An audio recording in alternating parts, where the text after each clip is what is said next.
নারী সংস্কার কমিশন কিন্তু একটা জিনিসের খুব জোর দিয়েছে, সেটা হলো বিকেন্দ্রীকরণ। এবং এখানে আমাদের জোর দেওয়ার পিছনে কারণটা হলো যে তৃণমূলের নারীর স্বর যদি জাতীয় পর্যায় পর্যন্ত আনতে হয়, বিকেন্দ্রীকরণ ছাড়া কোনো উপায় নাই। একমাত্র বিকেন্দ্রীকরণই সেই পরিসরটা তৈরি করতে পারে যে নারীর স্বরও এবং নারীর আকাঙ্ক্ষা, নারীর বঞ্চনার কথা, নারীর স্বপ্নের কথা যদি জনপরিসরে আনতে হয়, সেটা কিন্তু এই বিকেন্দ্রীকরণের মধ্যে দিয়েই সবচেয়ে বেশি সম্ভব। কারণ আমাদের যে রাজনৈতিক সংস্কৃতি, সেখানে এখনো নারীর স্বরকে প্রাধান্য দেওয়া হয় না, ফ্যাসিলিটেট করা হয় না, এবং নারীর অংশগ্রহণটা খুব একটা প্রতিনিধিত্বমূলক না। এবং আমরা আরেকটা বিষয় নিয়ে বলেছি, সেটা হলো আমরা কি ধরনের রাষ্ট্র চাই। আমরা নাগরিক রাষ্ট্র চাই, আমরা জাতি রাষ্ট্রের পক্ষে না। দ্বিতীয়ত আমরা মানবিক রাষ্ট্র চাই। মানবিক রাষ্ট্রের একটা প্রথম শর্তই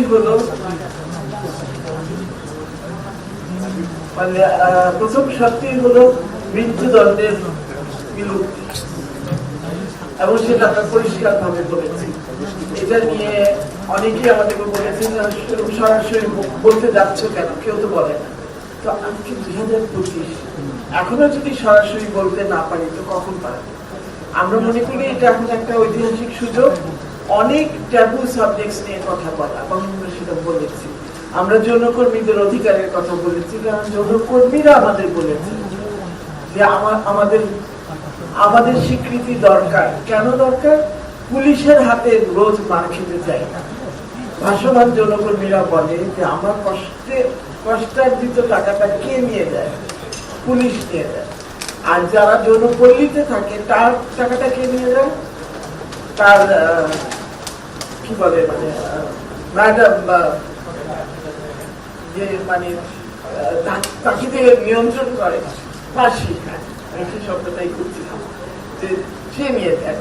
তো এই মানুষগুলোর সম্পর্কে কে বলবে? আমাদেরকে অনেক গালিগালাজ শুনতে হয়েছে এটার জন্য, যে সমালোচনা একদিকে স্যার গালিগালা দেয়। আমরা যখন এইসব প্রস্তাব এনেছি টেবিলে, তখন কিন্তু আমরা জানি যে সমালোচনা হবে, আমরা সেটাকে স্বাগত জানিয়েছি। আমরা বলেছি এই বিষয়গুলো নিয়ে তর্ক হোক, বিতর্ক হোক, আলোচনা হোক, সমালোচনা হোক, অন্তত পাবলিক ডোমেইনে আসুক বিষয়গুলো, এবং সেটার জন্যই কিন্তু আমরা এগুলো তুলেছি। কিন্তু সেই জায়গায় আমরা অনেক গালিগালাজ শুনছি। গালিগালাজটা আমরা স্বাগত জানাতে পারি না, কারণ আমাদের রাজনৈতিক সংস্কৃতি কোনোদিনই পরিবর্তন হবে না যদি আমরা দ্বিমতকে গালিগালাজের মাধ্যমে প্রকাশ করি। এবং আমাদের অনেক আশা আপনাদেরকে, যারা নতুন প্রজন্মের মানুষ, যারা নাকি একটা নতুন দল তৈরি করেছে, তাদেরকে নিয়ে। কিন্তু আমরা কিছুটা এখনই ডিসঅ্যাপয়েন্টেড।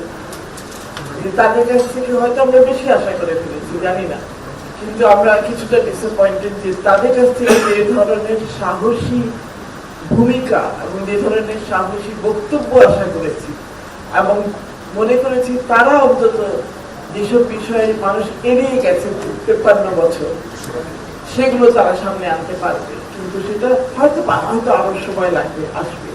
এত তাড়াতাড়ি ডিসঅ্যাপয়েন্টেড আমাদেরও হয়তো হওয়া উচিত, কিন্তু হয়েছে ডিসঅ্যাপয়েন্টেড। কারণ আমরা দেখছি যে এখনকার প্রজন্ম আমাদের চেয়েও বেশি গুণে রক্ষণশীল, এটা আমরা আশা করি। এবং বিশেষ করে যেখানে দেখেছি আন্দোলন কিন্তু শুরু হয়েছিল, মেয়েরা যখন রোকেয়া হলের গেট ভেঙে বেরিয়েছিল রাত্রে 12টার পরে, ছেলেরা কিন্তু পরে যোগ দিয়েছিল। এই মেয়েরাই কিন্তু সাহস করে বেরিয়েছিল, নাহলে সেভাবে আন্দোলনটা সেভাবে হয়তো শুরু হতো না, হয়তো হতো 2 দিন পরে হতো। কিন্তু মেয়েরা সেখানে সাহস দেখিয়েছে, মেয়েরা সেখানে উপস্থিত থেকেছে। কিন্তু তারপরে কি হলো? মেয়েগুলো গেল কোথায়? অদৃশ্য হয়ে গেল। তাদেরকে কোনো টেবিলে দেখা যাচ্ছে না, কোনো আলোচনা টেবিলে মেয়েদেরকে আমরা দেখতে পেলাম না।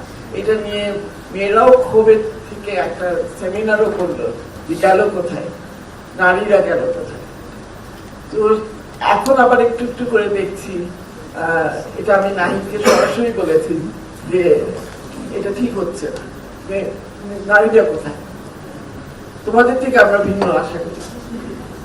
তো এই জিনিসগুলো নিয়ে মানে তর্ক চলবে, বিতর্ক চলবে, আলোচনা চলবে, সমালোচনা চলবে, এবং এটা চলাটাই দরকার। এখনই সময় সেই বিতর্কগুলো। আমরা যদি এখন না করি, এখন এগুলো যদি নিষ্পত্তি না করি তর্কের মাধ্যমে, বিতর্কের মাধ্যমে, তাহলে কিন্তু আমরা আটকে যাব কিসে? সেই আগের পুরানো কি বলবো, পুরানো ফ্রেমওয়ার্কে, পুরানো আলোচনার ফ্রেমওয়ার্কে। তো এইটুকুই বলি।